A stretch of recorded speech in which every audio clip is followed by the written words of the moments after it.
Hello बच्चों, कैसे हैं आप सभी? अच्छे से हैं? चलिए आगे चलते हैं। मैं hero Singh Rawat, PGT in commerce, department of school education Haryana, 12वीं कक्षा के अकाउंटेंसी विषय में एडुसेट के माध्यम से आज हम चर्चा करेंगे calls in advance and interest thereon और 4 feature of shares issued at par और इशूड एट प्रीमियम। जो अंश पार पे या प्रीमियम पे जारी किए गए थे उन्हें जब्त कैसे किया जाता है। तो चलिए स्टार्ट करते हैं आज का लेक्चर। बच्चों, अब हम करेंगे calls paid in advance and interest thereon. पूर्वदत्त या अग्रिम याचनाएं एवं उन पर ब्याज। क्या होता है कॉल्स इन एडवांस? देखिए, मान लेते हैं एक कंपनी शुरू में 2 रुपये, फिर 3, फिर 2 और फिर 3, कुल मिलाकर 10 रुपये मांगती है। अगर मैं इन पे डेट रखूं तो मान लेता हूं ये 1 जनवरी को, ये 1 अप्रैल को, 1 जुलाई को और 1 अक्टूबर को। ऐसा नहीं है कि इनके बीच में समय बराबर ही होना चाहिए, ये कंपनी के ऊपर डिपेंड करता है कि वो कब पैसा मांगती है। कंपनी ने शुरू में एप्लीकेशन 2 मांगा, फिर 3 मांगा, फिर 2 और फिर 3, ऐसे करके 10 रुपये मांग रही है। अभी मैंने आपको ओवर सब्सक्रिप्शन नहीं कराया है, बाद में करवाऊंगा, लेकिन फिलहाल एक बार मान के चलें कि मान लेते हैं यहाँ पे जब 2 रुपये मांगे गए तो किसी व्यक्ति ने 10 रुपये चुका दिया। ऐसा कैसे हो सकता है चुकाने का? मैंने आपको बताया कि अभी ओवर सब्सक्रिप्शन नहीं हुआ है। ऐसा होता है बच्चे कि जब 2 रुपये मांगे, हो सकता है उसने 5 एप्लीकेशन लगाई हो, 5 दूनी 10 रुपये भेजे हो और कंपनी केवल उसे एक ही अंश दे पा रही हो जब उसके पास ज़्यादा एप्लीकेशन आ गई। मैंने बताया कि इसे बाद में डिस्कस करेंगे। तो मान लेते हैं कि 10 रुपये आ गए, ठीक है। अब ये जो 10 रुपये हैं, इसमें से 2 रुपये तो इस व्यक्ति के यहीं लग जाएंगे, फिर बच गए इसमें से 8 रुपये। 8 रुपये में से 3 रुपये तो अलॉटमेंट में यूज होंगे, 2 रुपये फर्स्ट कॉल में और 3 रुपये सेकंड कॉल में। तो ये जो इन दोनों पर पैसा यूज होगा, किन दोनों पर? कॉल्स पर। केवल उसी पैसे को कॉल्स इन एडवांस कहा जाता है। अलॉटमेंट का पैसा यदि पहले मिल गया है उसे एडवांस नहीं कहते, लेकिन अगर कॉल्स का पैसा पहले मिल जाए तो उसे कॉल्स इन एडवांस कहते हैं। क्लियर है? अब रही ब्याज की बात। देखिए बच्चों, 10 रुपये में से 2 रुपये तो इस बंदे को देना ही देना था, तो बचे 8 रुपये। 8 रुपये में से 3 रुपये अलॉटमेंट के हैं, उसे एडवांस भी नहीं कहते, उस पर ब्याज भी नहीं दिया जाता, सिर्फ इन 3 और 2 5 रुपये पर ब्याज दिया जाएगा। अब रही बात दूसरी कि ब्याज कब से दिया जाएगा। ब्याज देने की तिथि अलॉटमेंट से स्टार्ट होती है बच्चे। ऐसा क्यों होता है? क्योंकि एप्लीकेशन के समय यदि कोई पैसा फालतू आ गया तो कंपनी ने अभी लोगों को शेयर ही अलॉट नहीं किए, उनको मालिक ही नहीं बनाया, तो अभी तो कंपनी ने पैसा यूं का यूं बैंक में रखा है, उसने कोई उसका यूटिलाइजेशन भी नहीं किया। तो ऐसी स्थिति में इस दौरान का ब्याज नहीं दिया जाता, लेकिन यहां से स्टार्ट होगा ब्याज। अब इस 2 रुपये पे कहां से स्टार्ट होगा? 1 अप्रैल से लेकर 1 जुलाई तक। कहां से स्टार्ट होगा 2 रुपये पर ब्याज? 1 अप्रैल से 1 जुलाई तक का। तो इंटरेस्ट अगर मैं कैलकुलेट करूं, interest on calls in advance, जो 2 रुपये है उस पर अभी रेट और नहीं बताया मैंने, या तो कंपनी तय कर ले, अदरवाइज कंपनी में शेड्यूल 1 टेबल F है, उसके अनुसार आप अधिकतम 12% वार्षिक, 12% पर एनम, इतना आप ब्याज दे सकते हैं। याद रखें, जब कंपनी ब्याज लेती है तो कम रेट से लेती है 10% पर एनम, और अगर ब्याज देती है कॉल्स इन एडवांस पे तो वो क्या होता है, वो होता है आपका 12% पर एनम तक। उससे कम कर सकती है लेकिन मैक्सिमम 12% है। तो देखिए मान लेता हूँ मैं, अगर कुछ नहीं लिखा तो 12% ही देंगे। 2 रुपये का 12% से कितने महीने का, क्योंकि आपका 1 अप्रैल से फ्रॉम 1 अप्रैल मान लीजिए 2020 है टू 1 जुलाई 2020, तो अप्रैल का हुआ, मई और जून, 1 जुलाई को तो उसके पैसे का यूटिलाइजेशन होना ही होना है। तो यहाँ पर आपका 3 महीने का ब्याज बनेगा जो भी आ जाए। और जो ये 3 रुपये है इस पर कब से देंगे, यहीं से लेकर यहाँ तक। तो यानी जो 3 रुपये है उस पर भी 12% पर एनम, लेकिन कब से कब तक का, 1 अप्रैल से लेकर 1 अक्टूबर तक का। तो ये आपका 6 महीने बनता है, तो 6 महीने का इंटरेस्ट जो भी आ जाए। ठीक है बच्चों, क्लियर है? तो ये आपका इंटरेस्ट कैलकुलेशन का तरीका बताया। ठीक है, अगर कोई व्यक्ति, मान लेते हैं कि यहाँ की बजाय एक व्यक्ति और कोई व्यक्ति यहाँ पर 5 रुपये एडवांस देता है, कोई दूसरा व्यक्ति ये पैसे और ये पैसे दोनों ही पैसे वो एडवांस देता है, मान लेते हैं कोई और है, कोई और, तो उसे कितना ब्याज मिलेगा, उसे भी ऐसे ही 5 में से 2 रुपये पर तो इस समय का, और 3 रुपये पर यहाँ से लेकर आखिरी तारीख तक का। कहने का तात्पर्य हुआ ये जो टाइम है अलॉटमेंट तक का, उस दौरान का कोई ब्याज नहीं दिया जाता। ठीक है, अब हम एक एंट्री करके समझते हैं इसको कि कैसे इसकी एंट्रीज बनती है। मान लेते हैं यहाँ पर जब हमने 3 रुपये अलॉटमेंट मांगी तो एक व्यक्ति ने ये 2 रुपये और ये 3 रुपये दोनों चुका दिए, यानी एडवांस जो दे दिया उसने, एडवांस 5 रुपये दे दिया। ठीक है, अब इसकी एंट्री क्या होगी अलॉटमेंट के टाइम पे, जब अलॉटमेंट आएगी पहले तो ड्यू करेंगे, ड्यू की एंट्री तो वही होगी, share allotment account debit to share capital account. ये तो ड्यू तो उतनी ही होगी, मान लेते हैं कि टोटल 1000 शेयर है, सपोज 1000 शेयर्स है। ठीक है, शायद ऊपर दिखाई नहीं दे रहा, नीचे यहाँ पे कहीं लिख देता हूँ। सपोज 1000 शेयर है, तो 1000 शेयर्स पर 1000 गुना 3, 3000 ड्यू होगा। हम तो ड्यू इतना ही करेंगे, हम तो यही सोच के चलेंगे कि सब लोग इतना ही पैसा देंगे, लेकिन बाद में ज़्यादा आ गया, तो जब पैसा आएगा तो एंट्री बनेगी bank account debit to share allotment account. कितना, अलॉटमेंट तो पूरी 3000 आएगी, पर बैंक में 3000 तो आएंगे ही आएंगे, प्लस कुछ पैसा फालतू आएगा। एक व्यक्ति, या ऐसा करते हैं, एक व्यक्ति के पास 100 शेयर मान लेते हैं, 100 शेयर्स, ये यहाँ पे लिख देते हैं एडवांस इन 100 शेयर्स। लीजिए, तो एक व्यक्ति ने 100 शेयर पे पैसा दे दिया, तो कितना दिया होगा, 300 रुपये तो दिया ही दिया होगा, ये 200 भी और 300 भी, यानी कुल मिला के 3 और 2 5 और 3 8 रुपये दिए होंगे।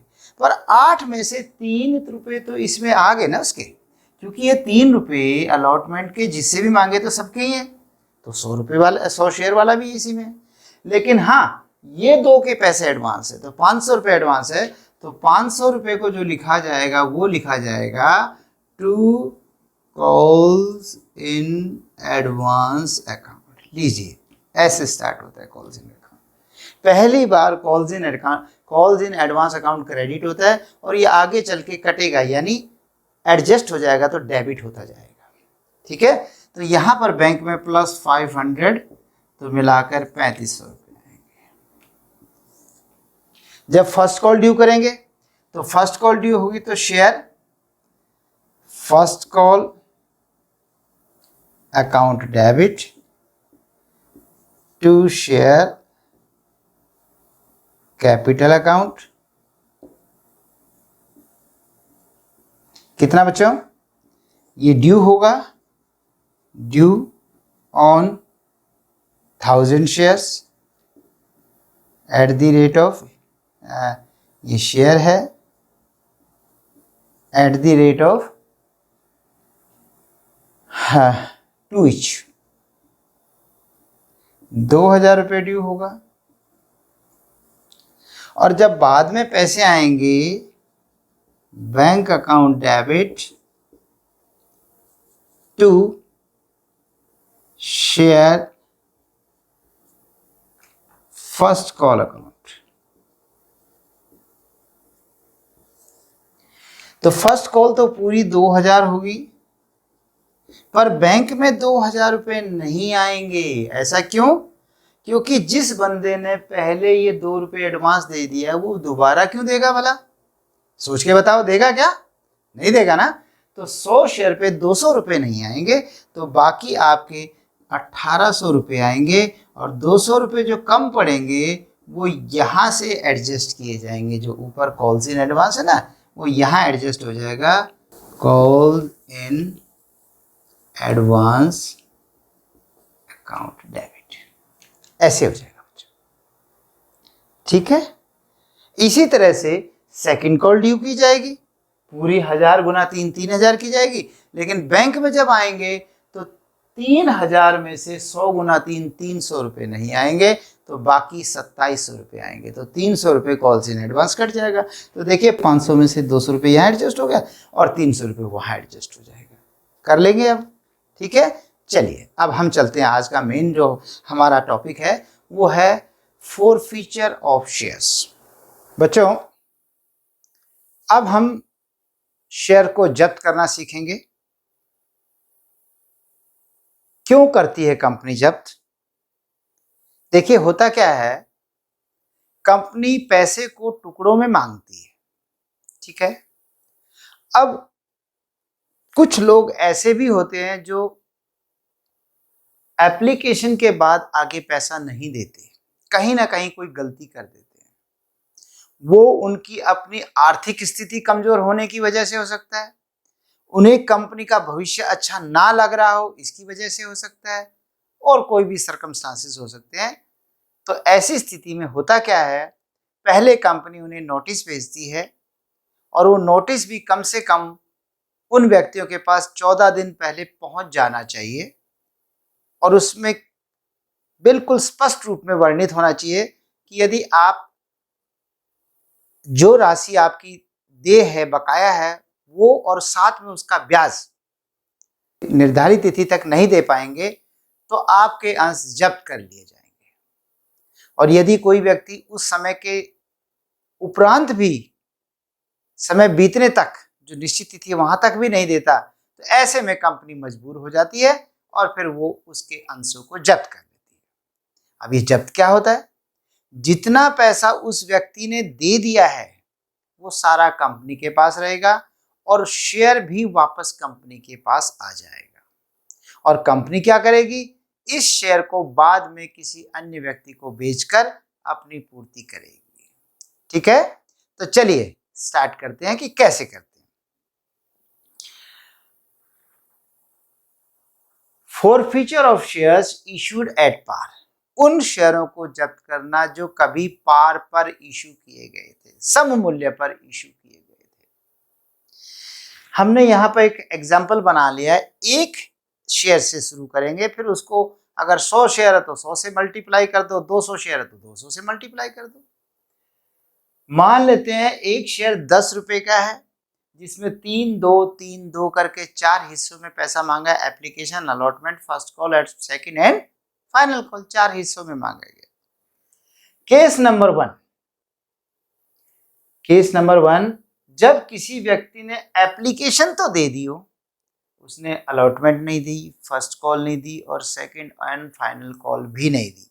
ये नहीं देने का मतलब है कंपनी मांगती गई और उससे पीछे का पैसा भी मांग रही है, लेकिन उसने नहीं दिया। अंत में जब उसने बिल्कुल आखिरी तक भी पैसा नहीं दिया तो कंपनी ने उसका शेयर जब्त कर लिया। तो देखिए बच्चे क्या एंट्री होगी, आप एक नेट एंट्री याद करो। पहले होती थी बैंक डेबिट टू एप्लीकेशन और application debit to share capital. तो दोनों में एप्लीकेशन कट के क्या एंट्री बचती थी, bank account debit to share capital, यानी शेयर कैपिटल क्रेडिट होती थी। फिर अलॉटमेंट के मामले में भी क्रेडिट, फर्स्ट कॉल के मामले में भी क्रेडिट और सेकंड के मामले में भी क्रेडिट। तो कुल मिलाकर हर एंट्री में शेयर कैपिटल क्रेडिट होती थी। अब क्योंकि शेयर जब्त कर रहे हो तो यहां पर वो शेयर कैपिटल आपकी डेबिट हो जाएगी। Share capital account debit.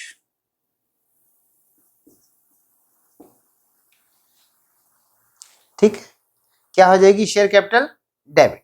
अब वो कितने से डेबिट होगी, ये मेन पॉइंट है। इसका मतलब ये है कि अंश पूंजी की राशि अब तक जितनी मांगी जा चुकी है, अंश पूंजी की राशि अब तक जितनी मांगी जा चुकी है।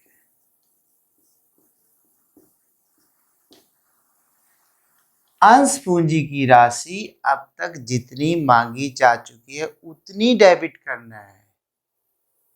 अगर आपने ये जो मैं समझा रहा हूं इसे अच्छे से समझ लिया तो आप समझ लीजिए कि आपको आगे भी आसानी रहेगी समझने में, और यदि अभी नहीं आया तो फिर आपको दिक्कत आने वाली है, क्योंकि ये इसका बेस है आगे फोर फीचर का। तो देखिए बच्चों, कितने से डेबिट करेंगे, जितना अब तक अंश पूंजी की राशि मांगी जा चुकी है। इस क्वेश्चन में तो हमने बिल्कुल यहां तक मांग लिया, इस केस में तो लास्ट तक मांग लिया। तो कितनी मांग ली पूंजी, पूरी 10 रुपए पूंजी मांग ली है, तो 10 रुपए डेबिट हो गई। क्या क्लियर हुआ, 10 रुपए डेबिट होगी। अब मैं इसको डेबिट साइड को यहां समाप्त कर रहा हूं और इससे नीचे क्रेडिट। हालांकि ऐसी कोई लाइन नहीं होती, तिरछा लिखा जाता ना ऐसे, लेकिन जगह की वजह से ऐसा करना पड़ रहा है। टू क्या होगा, ये तो समझ में आ गया, कैपिटल कैंसिल करनी है तो कैपिटल का कौन सा बैलेंस होता है, क्रेडिट, कैपिटल को कैंसिल करना है डेबिट।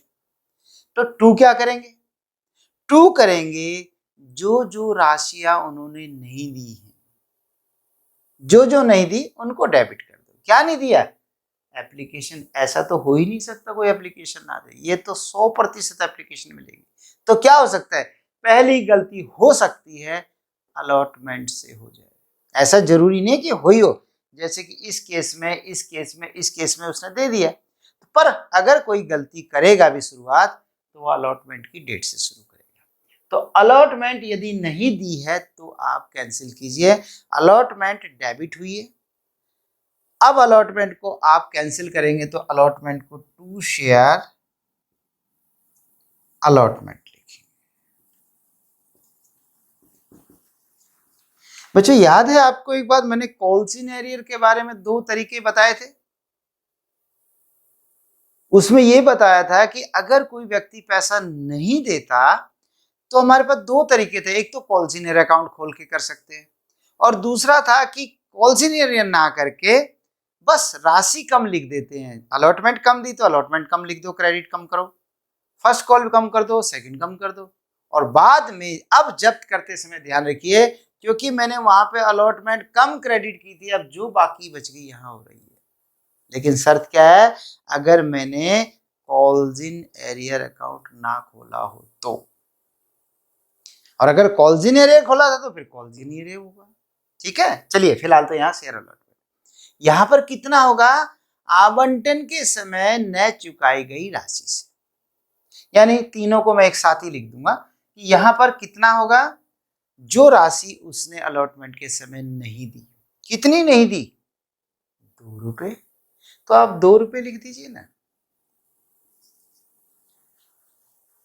ठीक है, फिर क्या नहीं दिया उसने, फर्स्ट कॉल नहीं दी, तो to share first call account. तो फर्स्ट कॉल कितनी नहीं दी? 3 रुपए। ये लिख दीजिए जो जो नहीं दिया। और क्या नहीं दिया? सेकंड कॉल नहीं दी, to share second and final call account.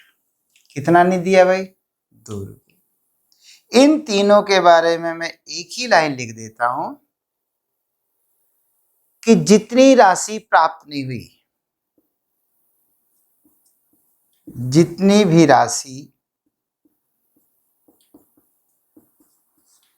प्राप्त नहीं हुई,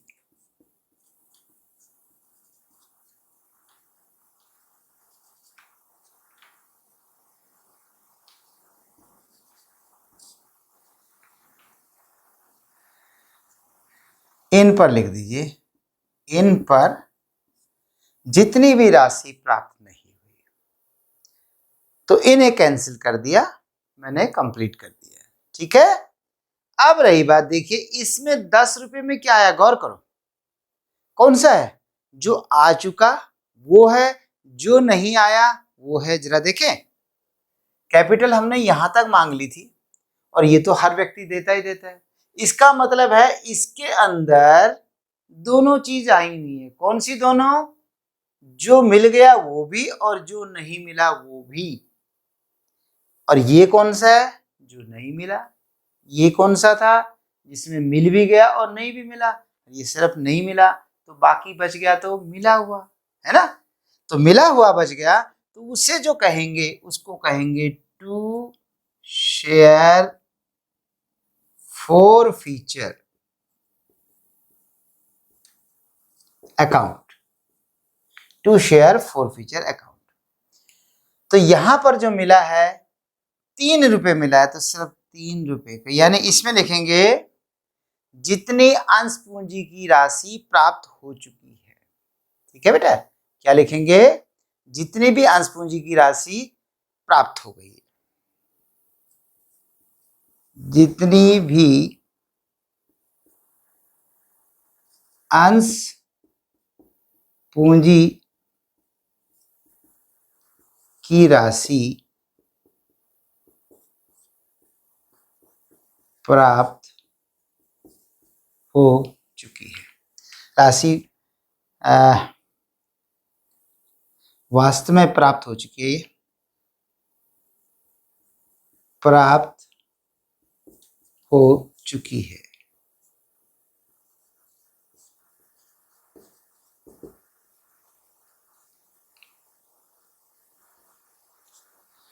जितनी भी अंश पूंजी की राशि प्राप्त हो चुकी है। ठीक है, तो ये 3 रुपए प्राप्त हो गए। अगला केस करके देखें। अगले केस में देखिए, इसने ये पैसे नहीं मांगे। ये मेरा जो निशान है, थोड़ा सा सिंबल समझने होंगे कि ये मांगा नहीं है। ये मांगा दे दिया, ये मांगा नहीं दिया, ये भी नहीं दिया। लेकिन ये तो हमने मांगा ही नहीं, अभी इतना समय ही नहीं आया और उससे पहले ही हम जब्त कर रहे हैं। बताइए इस क्वेश्चन में पॉइंट नंबर 2, केस नंबर 2 में कितने रुपए अंश पूंजी की राशि अब तक जितनी मांगी जा चुकी है, कितनी मांगी जा चुकी है? सिर्फ ये नहीं मांगा, बस ये 2 रुपया। तो बाकी 3 और 2 5 और 3 8, 8 रुपये मांगे जा चुके हैं। इस केस में आपकी कैपिटल कितनी होगी? कैंसिल 8 रुपये। ठीक है। 8 के बाद अब उसने अलॉटमेंट कितनी नहीं दी? 2 रुपये, कैंसिल। फर्स्ट कॉल कितनी नहीं दी? 3 रुपये। सेकंड कॉल कितनी नहीं दी? सेकंड तो मांगी ही नहीं। जब मांगी नहीं है तो ये लिखा ही नहीं जाएगा। यानी अगर आप रियलिटी में क्वेश्चन कर रहे होंगे तो वहां पर ये लाइन ही नहीं लिखोगे। मैंने तो एक सेट परफॉर्मा बना दिया, इसी के अंदर सब कुछ समझाऊंगा। लेकिन जब आप रियल में क्वेश्चन करेंगे तो वहां पर आपकी ये लाइन ही नहीं लिखी जाएगी। कौन सी? Share second and final call. ऐसे डैश नहीं लगाना, लिखना ही नहीं। उसके बाद जब्त कितना किया है? इस बंदे ने एक बार पैसा दिया है तो 3 रुपये तो जब्त होगा, तो इसका भी 3 रुपये। चेक कर लीजिए, 3 और 3 6 और 2 8, ये भी इधर 8 है, इधर भी 8 है। क्लियर, समझ में आ गया। अगला केस, 2 राशियां दे दी, 2 नहीं दी। कैपिटल कितनी डेबिट होगी? जितनी मांगी जा चुकी है। कितनी मांगी जा चुकी है? पूरी 10 की 10 मांगी जा चुकी है। 10 में से अलॉटमेंट कितनी नहीं दी? अलॉटमेंट तो इस व्यक्ति ने दे दी केस नंबर 3 में, तो इस बार अलॉटमेंट लिखा ही नहीं जाएगा। याद रखो, इन पर जितनी भी राशि प्राप्त नहीं हुई, इस पे तो हो गई। जब हो गई तो हम अलॉटमेंट को क्यों कैंसिल करेंगे? जितनी अलॉटमेंट डेबिट हुई थी उतनी अलॉटमेंट क्रेडिट हो चुकी है, तो अब कैंसिल किस बात का? नहीं होगा कैंसिल। ठीक है, अब आगे फर्स्ट कॉल कितनी नहीं हुई केस नंबर 3 में? ये 3 रुपये, 3 रुपये लिखेंगे। सेकंड कॉल 2 रुपये, और इस क्वेश्चन में जब्त कितना होगा? जब्त इस व्यक्ति ने 2 बार पैसे दिए हैं, पहले 3 रुपये फिर 2 रुपये, तो 5 रुपये दिए हैं, तो हम 5 रुपये जब्त करेंगे। तो 5 और 2 7 और 3 10, इधर भी 10 इधर भी 10। ठीक है, नेक्स्ट केस। नेक्स्ट केस है केस नंबर 4। ये 2 राशियां दे दी, ये नहीं दी, ये मांगी नहीं। तो इस बार शेयर कैपिटल कितनी डेबिट कैंसिल होगी? क्योंकि कैपिटल ये मांगी नहीं, तो यहां तक तो 3 और 2 5 और 3 8 रुपये होगा। ओके, और उसके बाद केस नंबर 4 चल रहा है। अलॉटमेंट इस बंदे ने दे दी है, इसलिए इस क्वेश्चन में हम अलॉटमेंट लिखेंगे ही नहीं। फर्स्ट कॉल नहीं दी है 3 रुपए की, तो फर्स्ट कॉल 3 रुपए। सेकंड कॉल हमने मांगी नहीं है, और जब्त कितना हुआ? केस नंबर 4 में केवल इसने 2 बार राशि दी है, तो 5 रुपए दिए हैं, तो 5 रुपए। तो 5 और 3 8, डेबिट में भी 8 क्रेडिट में भी 8। हो गया क्लियर?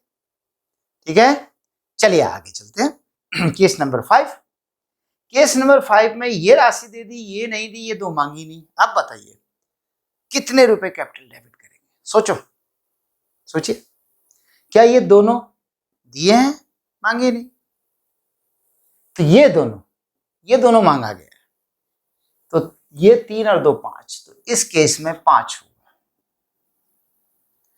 5 में से अलॉटमेंट कितनी नहीं दी? 2 रुपए, 2 लिखा जाएगा, कैंसिल करा जाएगा। फर्स्ट कॉल मांगी नहीं, सेकंड कॉल मांगी नहीं, तो ये लिखे ही नहीं जाएंगे। जब्त कितना किया है?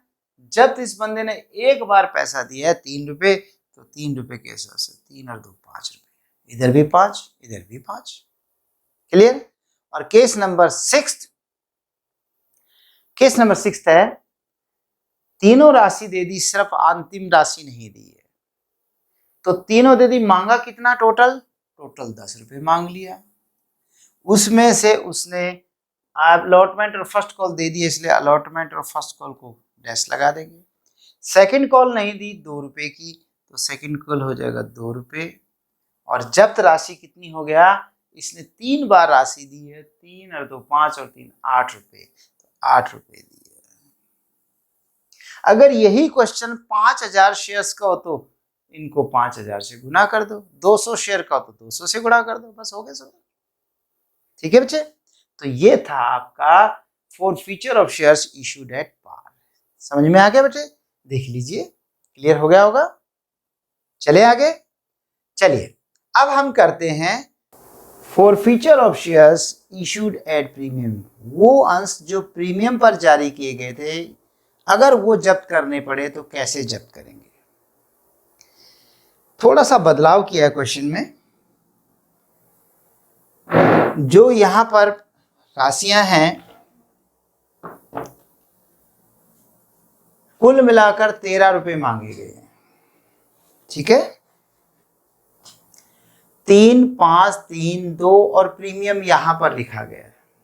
अगर क्वेश्चन ना कहे कि प्रीमियम कहाँ मांगा गया है तो अलॉटमेंट पे होता है, अदरवाइज प्रीमियम को जहां पर कहे वहीं पर मानना पड़ेगा, अदरवाइज वरना अलॉटमेंट के समय पे प्रीमियम माना जाता है कि प्रीमियम हमने अलॉटमेंट के टाइम पे मांगा होगा।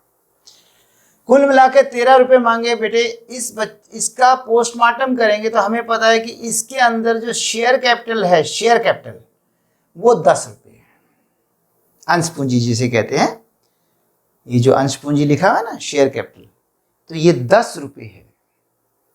चाहे आप शेयर 10 रुपये वाला 15 में बेचो, 20 में बेचो, शेयर कैपिटल तो 10 ही रहेगी। कम में बेचे तब भी 10 ही रहेगी। तो शेयर कैपिटल इसमें 10 है। इसके अंदर मुझे ये पता है कि जो ज़्यादा मांगे गए थे वो यहाँ पर मांगे गए थे, इसलिए यहाँ तो 3 ही रुपये कैपिटल रही होगी। यहाँ पर कैपिटल इसमें से 3 रुपये प्रीमियम है वो हटा दो तो कैपिटल 2 रही होगी। यहाँ पर 3 के 3 और 2 के 2, कुल मिला के 3 और 2 5 और 3 8 और 2 10 रुपये कैपिटल। यहाँ पर 2 रुपये प्रीमियम है। प्रीमियम जो है, प्रीमियम 2 रुपये यहाँ पर है। ठीक है, करें स्टार्ट। केस नंबर 1, एक व्यक्ति ने ये राशि दे दी और ये तीनों नहीं दी, तो डेबिट करो शेयर कैपिटल। अब तक जितनी राशि मांगी जा चुकी है, कितनी मांगी जा चुकी है? मांगी तो 13 गई है, मांगी तो 13 है, फिर क्या करें, 13 लिखें? नहीं, देखिए ढंग से, अंश पूंजी की राशि, यहां पर अंश पूंजी पे गौर करना होगा आपको कि शेयर कैपिटल की राशि की बात कर रहे हैं हम, कि शेयर कैपिटल कितनी मांगी गई है। शेयर कैपिटल तो 10 से ज्यादा मांग ही नहीं सकते, है कि नहीं? तो 10 रुपये ही होगा आपका। शेयर कैपिटल कितना होगा? 10। अब उसके बाद उसने क्या नहीं दिया? अलॉटमेंट नहीं दी, तो लीजिए 2 शेयर अलॉटमेंट। कितना नहीं दिया? कितना नहीं दिया? 2 रुपये नहीं दिया, यहाँ पे 3 होना है, यहाँ पर 2 रुपये नहीं दिया या 5 रुपये नहीं दिया, सोच के बताओ बच्चों। ये नीचे के जो एरिया है ये तो पोस्टमार्टम किया गया है, हमने इसके अंदर चेक किया है कि कहाँ पर कितनी राशि शेयर कैपिटल की है। तो मांगेंगे तो लोगों से 5 रुपये ही ना, तभी तो 13 बनेंगे। आप पहले लोगों को कहोगे 3 रुपये दो, फिर कहोगे 5 दो, फिर कहोगे 2 3 दो, फिर कहोगे 2 दो, तभी तो 13 बनेंगे। तो यदि कोई व्यक्ति देगा तो अलॉटमेंट का मतलब ये ऊपर वाली अलॉटमेंट है, ना कि नीचे वाली अलॉटमेंट। ये है allotment, allotment, this is allotment. तो बच्चे अलॉटमेंट की यानी इन पर जितनी भी राशि प्राप्त नहीं हुई, जितनी भी, कितनी प्राप्त नहीं हुई? 5 रुपये नहीं हुआ, इसलिए यहां पर चेंज हो जाएगा, केस नंबर 1 में 5 रुपये हो जाएगा। अलॉटमेंट तो 5 की है, यही फर्क है। उसके बाद फर्स्ट कॉल कितनी नहीं आई? फर्स्ट कॉल तो 3 रुपये और सेकंड कॉल 2 रुपये। तो देखिए फर्स्ट कॉल में 3 रुपये है और सेकंड कॉल में 2 रुपये, ये सेकंड कॉल में 2 रुपये। ठीक है, तो जब्त कितनी करी है? जब्त तो करा है 3 ही रुपये जब्त किया है, तो 3 रुपये हो गया। ठीक हो गया। देखिए 3 और 2 5, 5 और 3 8, 8 और 5 13। क्रेडिट साइड का टोटल हो गया 13 और डेबिट साइड का टोटल हो गया 10। हो गया गड़बड़। कैसे ठीक करेंगे? 3 रुपये आपको डेबिट में भी लिखना होगा। किस नाम से? सिक्योरिटीज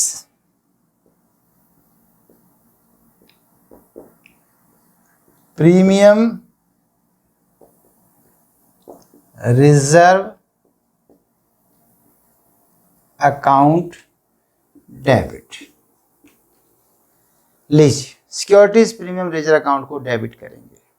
हर कंडीशन में करेंगे? नहीं। तो यदि सिक्योरिटीज प्रीमियम रिजर्व मांग लिया हो, मांग लिया मैंने ड्यू कर लिया हो और ना मिला हो, यदि ड्यू हो गया हो, ड्यू हो चुका हो,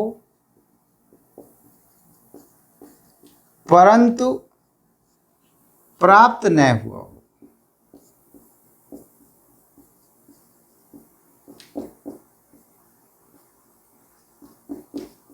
इसको थोड़ा सा ध्यान से समझना होगा बच्चे। यही है इसमें जो, अगर घुंडी कहूं ये कहूँ कि इसके अंदर जो ट्विस्ट है वो यही है। क्या?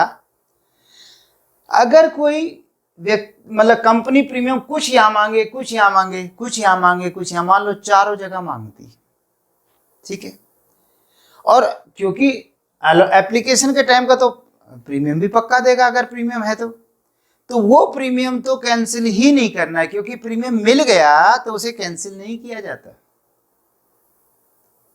कैंसिल इसको किया जाता है कि आपने प्रीमियम तो, जैसे इस क्वेश्चन में देखिए, आपने प्रीमियम यहां पे क्रेडिट कर दिया होगा, जब ड्यू बनी होगी एंट्री अलॉटमेंट की, उसी समय सोच लिया प्रीमियम आ जाएगा, लेकिन एक बंदे ने पैसे दिए ही नहीं, जब नहीं दिया तो प्रीमियम भी नहीं आया। तो जो प्रीमियम आपने पहले क्रेडिट कर दिया था उसको कैंसिल करना है, तो कैंसिल करने के लिए डेबिट करना होगा। तो ये रहा सिक्योरिटीज प्रीमियम रिजर्व अकाउंट। ठीक है बच्चे, समझ में आ गया? सिक्योरिटीज प्रीमियम रिजर्व को कब डेबिट करेंगे? यदि ड्यू हो चुका हो परंतु प्राप्त न हुआ हो। क्या ड्यू हो चुका हो? प्रीमियम। अगर प्रीमियम आपने पहले यहां पर भी ड्यू करा, यहां पर भी ड्यू करा, तो पहले वाला तो मिलेगा ही मिलेगा, तो उसको कैंसिल नहीं करना। और मान लीजिए कोई पीछे भी मांगा जाए, वो हमने एंट्री में मांगा ही ना हो, जैसे इस केस में या इस केस में हमने फाइनल कोड मांगी नहीं, तो ये ड्यू भी नहीं करा, तो ये ड्यू भी नहीं होगा, कैंसिल भी नहीं होगा। ठीक है, तो ये थी कहानी कि यदि मांग लिया गया हो परंतु प्राप्त ना हुआ तो कैंसिल करना है। तो बेटे इसमें होगा ऐसे। अब अगले पॉइंट पे चलते बच्चे। अब देखिए 10 और 3 13, दोनों साइड का टोटल 13 हो गया। अगला केस देखिए, जैसे इस केस के अंदर इसने लास्ट नहीं मांगा और ये नहीं दिया। वैसे कैपिटल कितनी हो गई? कैपिटल तो वही नीचे वाली होगी, 3 और 2 5 और 3 8, कैपिटल यही रहेगी। और ये क्वेश्चन पेपर में लिखा भी नहीं पाएगा, क्वेश्चन पेपर में तो ये लिखा पाएगा आपके पास 3 5 3 2, जो क्वेश्चन होता है उसके अंदर ये लिखा होगा। ये तो हमने अपने आप निकाला है कि उसमें कैपिटल कितनी है, शेयर कैपिटल। तो बच्चे इस केस में 3 और 2 5 और 3 8, 8 रुपये ही डेबिट हो केस नंबर 2। अब बताइए प्रीमियम इसमें डेबिट होगा कि नहीं, कैंसिल होगा कि नहीं? यदि ड्यू हो गया और नहीं मिला तो कैंसिल होगा। तो देखो ना, हमने तो यहां तक ड्यू कर लिया, तो प्रीमियम तो यहीं पे ड्यू होना था। कहां पर? अलॉटमेंट के टाइम पे। तो इसलिए अलॉटमेंट को कैंसिल करें, सॉरी प्रीमियम को कैंसिल करेंगे, तो प्रीमियम यहाँ पे 3 रुपये कैंसिल होगा। ठीक, अब रही बात अलॉटमेंट कितने की नहीं आई, क्योंकि इसने अलॉटमेंट नहीं दी और अलॉटमेंट 5 की होती ना कि 2 की, इसलिए अलॉटमेंट यहाँ पर 5 हो।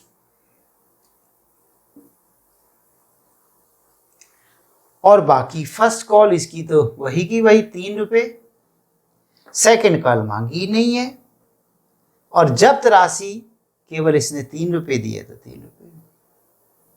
ठीक, केस नंबर 3, थर्ड केस में सारी राशियां मांग ली, इसलिए शेयर कैपिटल 10 रुपये। इस क्वेश्चन में क्या प्रीमियम कैंसिल होगा? सोचो बच्चे, जब इसने प्रीमियम दे दिया, सॉरी अलॉटमेंट ही दे दी, तो अलॉटमेंट दे दी तो प्रीमियम भी दे दिया, तो प्रीमियम दे दिया तो कंपनी को प्रीमियम मिल गया, तो प्रीमियम कैंसिल नहीं होगा। तो इस क्वेश्चन में तो एंट्री में यहां पे लिखना ही नहीं है सिक्योरिटीज प्रीमियम रिजर्व, कैंसिल नहीं करना। अब रही बात अलॉटमेंट कितनी नहीं दी, अलॉटमेंट तो दे दी।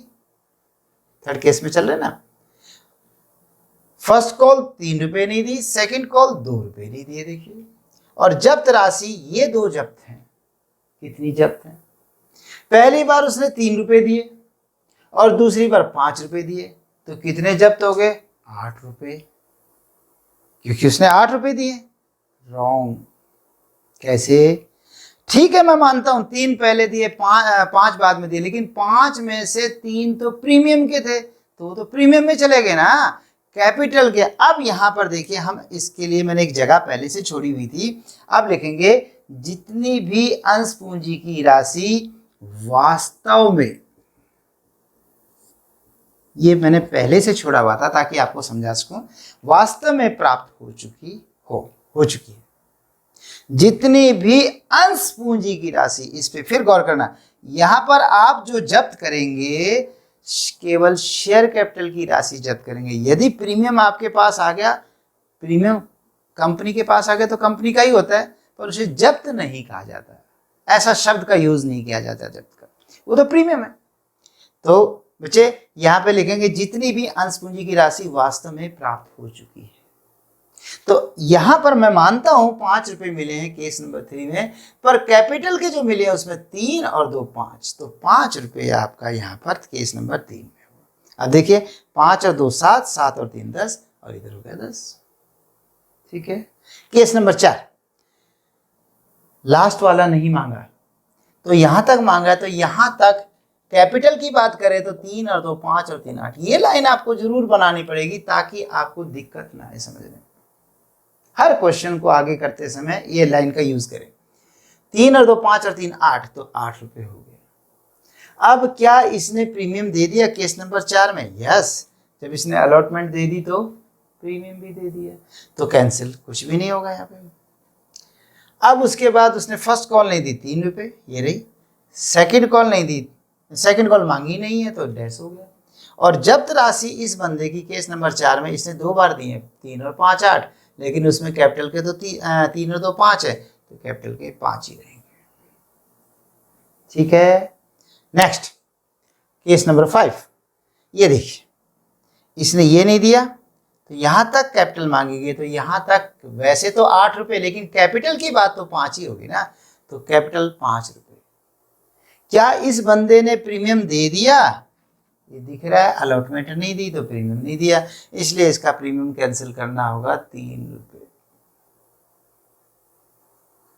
कब करेंगे कैंसिल? यदि ड्यू हो चुका हो परंतु प्राप्त ना हुआ हो। ठीक है। और अब उसके बाद यहां पर हो गया, उसने फर्स्ट कॉल और सेकंड कॉल हमने मांगी नहीं, तो दोनों में डैश हो गया, फर्स्ट कॉल सेकंड। और जब्त कितना है? सिर्फ कैपिटल के 3 ही रुपए जब्त, बस हो। तो 3 और 2 5, शायद कहीं गलती हो गई, फर्स्ट कॉल में यहाँ पर 3 रुपये जब्त है, और फर्स्ट कॉल नहीं दी तो 3 रुपये ये हो गया, 2 रुपये, सॉरी यहाँ पे गलती होगी 5 रुपये।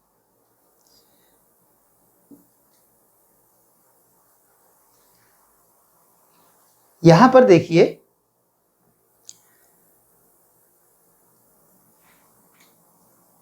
फर्स्ट कॉल कितने की नहीं आई, अलॉटमेंट कितने की नहीं आई, यहां पर देखिए अलॉटमेंट कितने की नहीं आई, 5 रुपए की नहीं आई है, तो यहां पर अलॉटमेंट आपका 5 रुपए होगा, तो 5 और 3 8, और इधर 5 और 3 8 हो गया। ठीक है, क्लियर है। अब नेक्स्ट